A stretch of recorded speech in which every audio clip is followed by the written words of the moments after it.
Hey, buddy, welcome back to our bi-weekly, my bad. It's one of those days. Welcome back to our bi-weekly small business spotlight. I'm here with actually a nonprofit friend of mine, Magda Stewart, who's actually networking group with me. I can't talk today. I apologize, everyone. But Magda's awesome, and she's not really with a small business, but it's a nonprofit that is doing some really amazing work out there in California.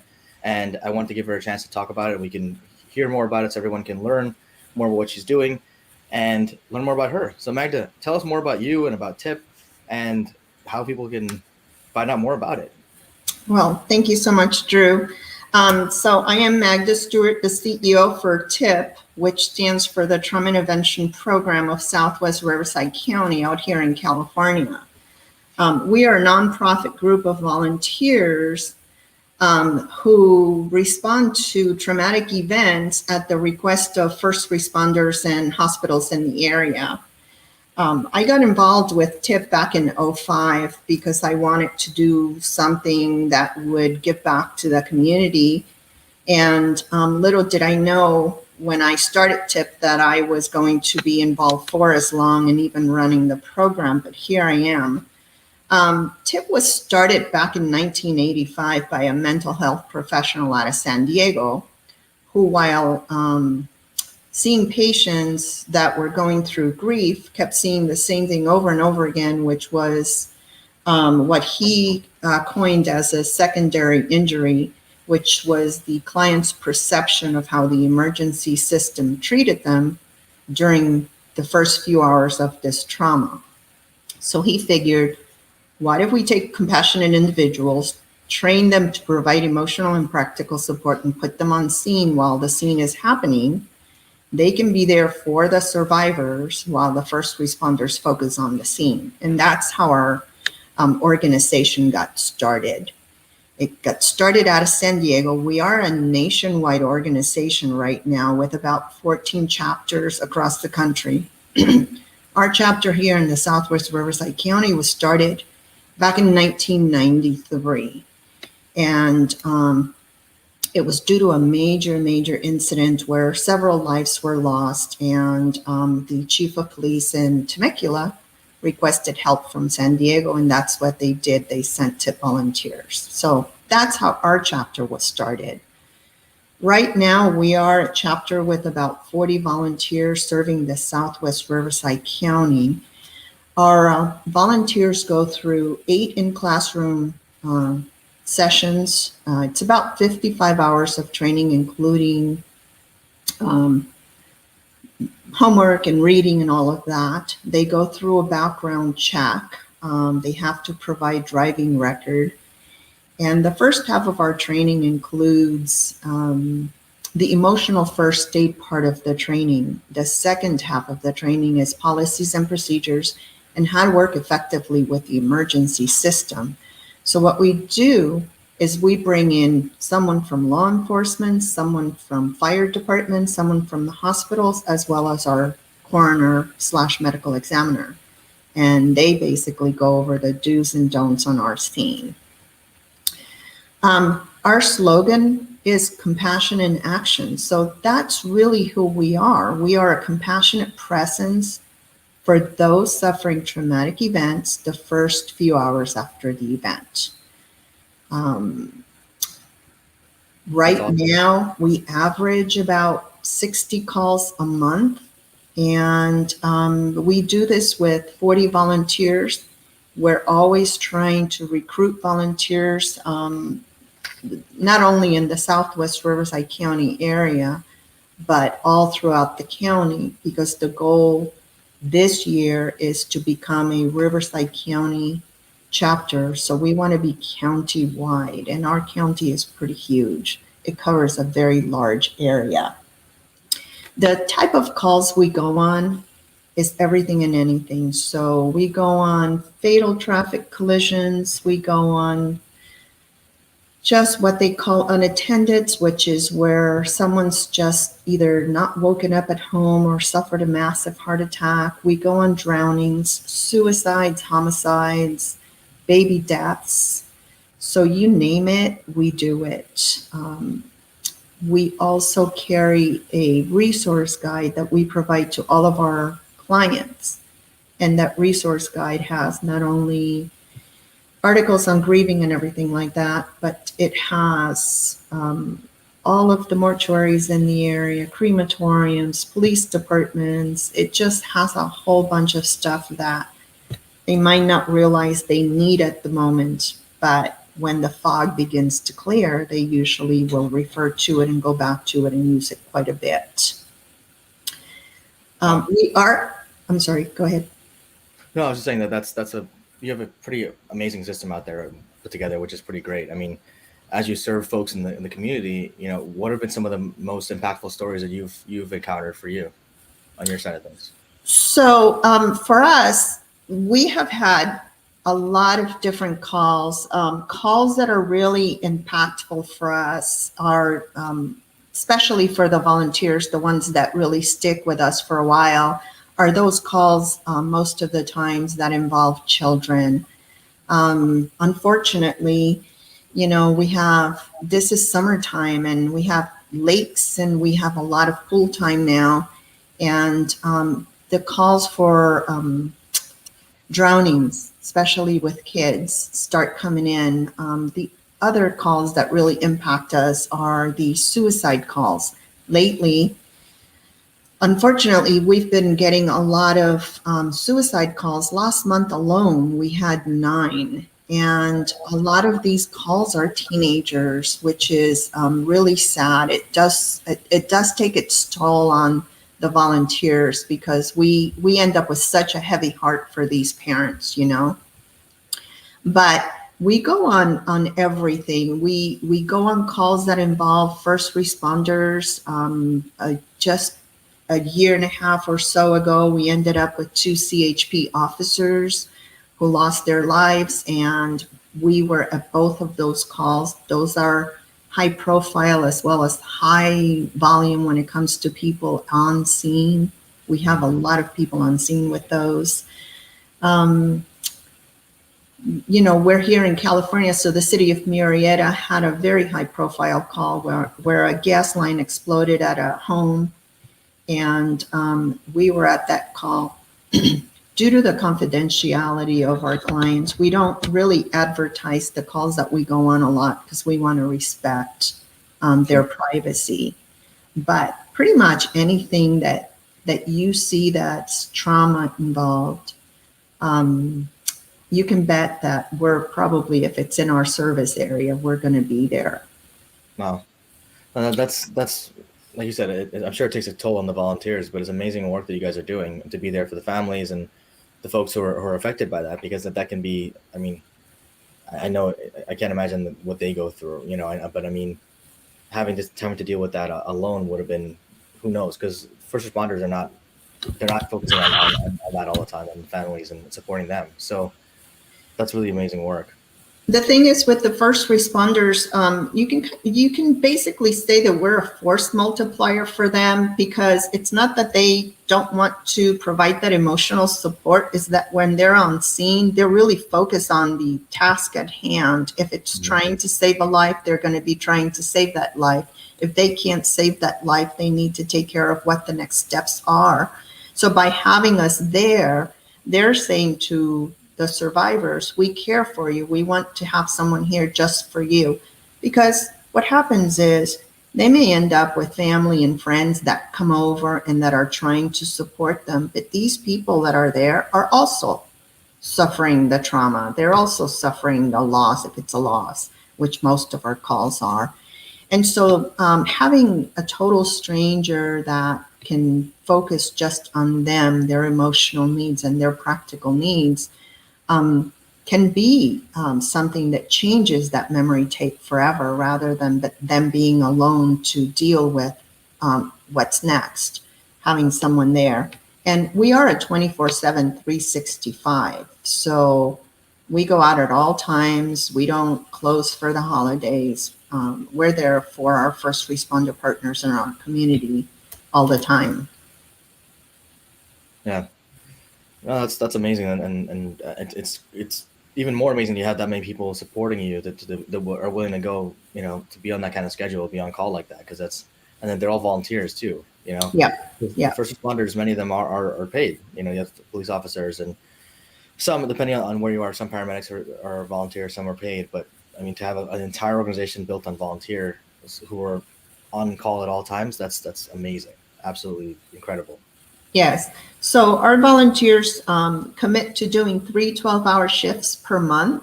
They give us 5 to 6 available dates that they have for the month. And from that availability, we pick their 3 shifts where we need them the most. They also commit to doing a mandatory monthly continuing education meeting, which we hold the first Thursday of the month. And that meeting is from 6 to 9. Mm-hmm. And that is the basic commitment. But I will tell you this, our volunteers go way above and beyond because we never know how the calls are coming in. We could have a week where 3 or 4 days will go by and nothing. But then all of a sudden we have a day where 5 and 6 calls come in one day. If we only have 2 people on call, then we scramble to find backup and we call around, and we have our volunteers. Thank God they're really dedicated, and usually someone steps up and someone says, you know what, I can help for the next few hours, or yes, I'll take that call. So we're pretty fortunate to have individuals that are that committed. That's great. So what are the requirements to become a volunteer? Like if someone wanted to become a volunteer, what do they have to, what are the basic eligibility requirements? So we train. There is nothing that they need to have as far as training.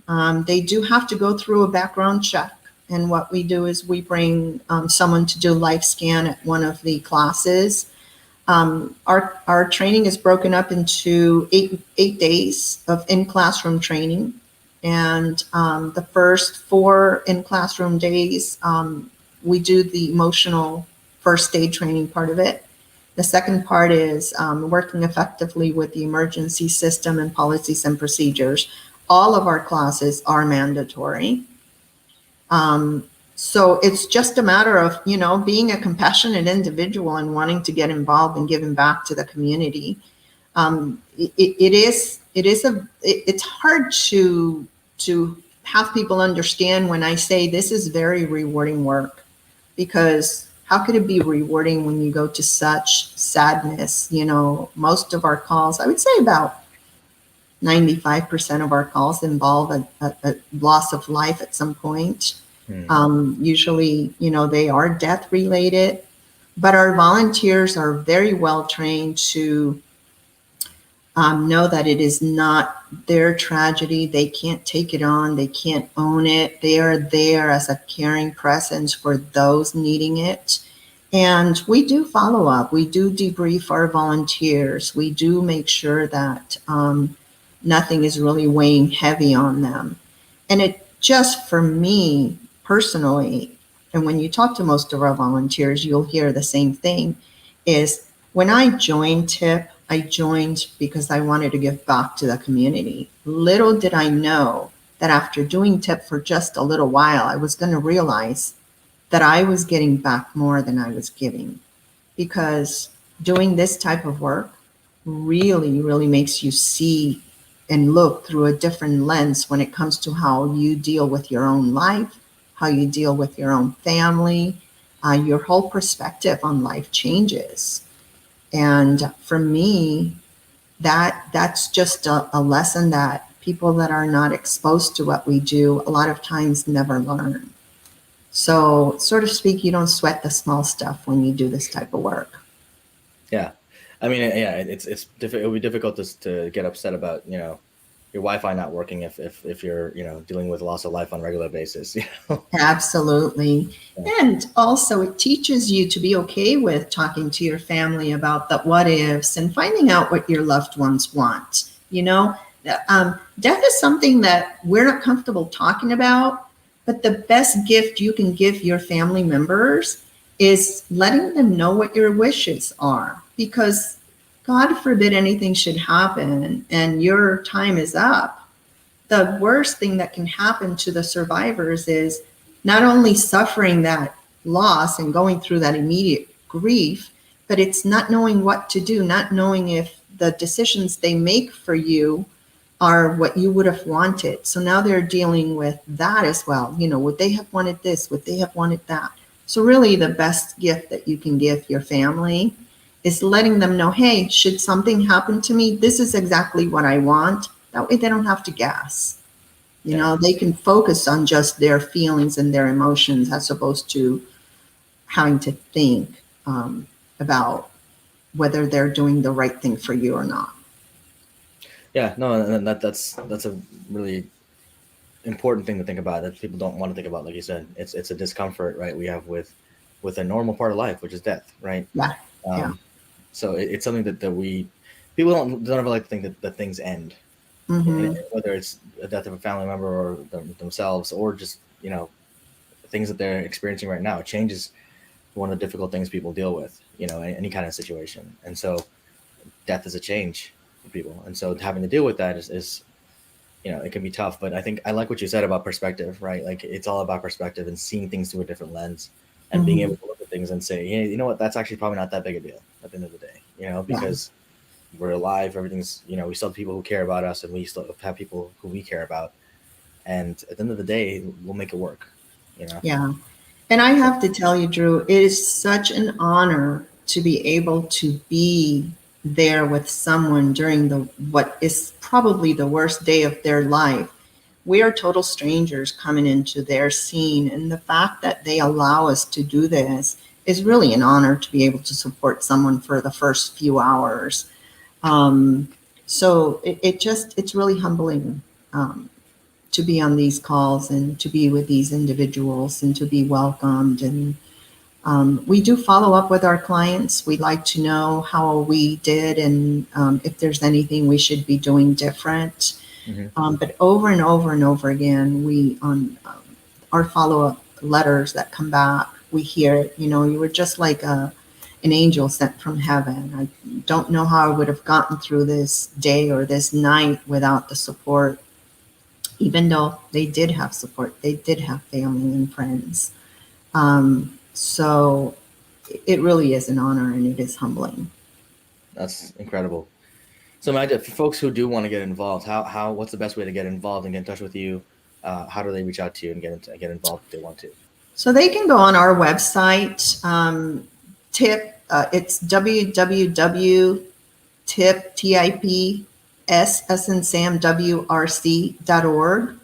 And they can get involved there. If they want to find out more about volunteering, they can do that. We are a nonprofit, so we're always looking for donations and sponsors for our events and things like that. So if anyone wants to donate, monetarily, we can always use the funds. They can do all that through the website. Or they can call our business line number at 951-698-2453. Great. So we'll put all that information in the description below for folks who want to find that information. We'll put the link and the phone number in the description below so you can find it and reach out and find out more about TIP and how you can get involved. But Magda, I always ask folks this question when I have them on the show. I call it the show. But for you, in terms of your leadership and becoming where you are right now, the CEO of TIP and TIPS, who were the top three most influential people in your life? So I would say the most influential people in my life, my dad and my husband are two of obviously the very top.